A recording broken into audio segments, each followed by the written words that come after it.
Okay, so how would he respawn multiple objects? Well, if you haven't already, go look at my object synced button tutorial.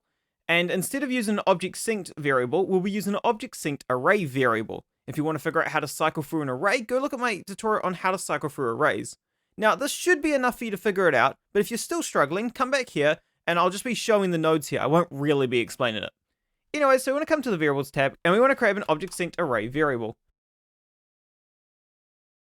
We want to change this to be objects to respawn. I didn't camel case that. And then we want to make it public so we can select it inside the inspector. We then want to come in here and create an event interact, and we want to put that into a for node. This for node represents a for loop, and we need to say when we want the for loop to end. So I'm going to grab my object, wow, that's really bad. Objects to respawn node, and I'll put that into an object synced array get length node. I then want to plug this into the instance slot and the int into the end slot. I then want to redrag my objects to respawn node in here, and I want to put that into an object synced array get node, and I'll plug that into the instance slot. I then want to grab my int index and plug that into the int slot for the get node.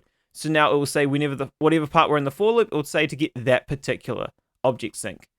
Anyways, then we want to go out from the body. We want to put that into an object sync non-array, and we want to put that into a respawn.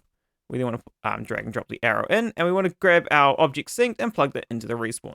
So now it will go through every single one of our object syncs and our object to respawn synced array, and it will respawn its location. So anyways, hopefully that's been helpful for you. Feel free to like the video if you liked it, and I'll see you again next time. Bye!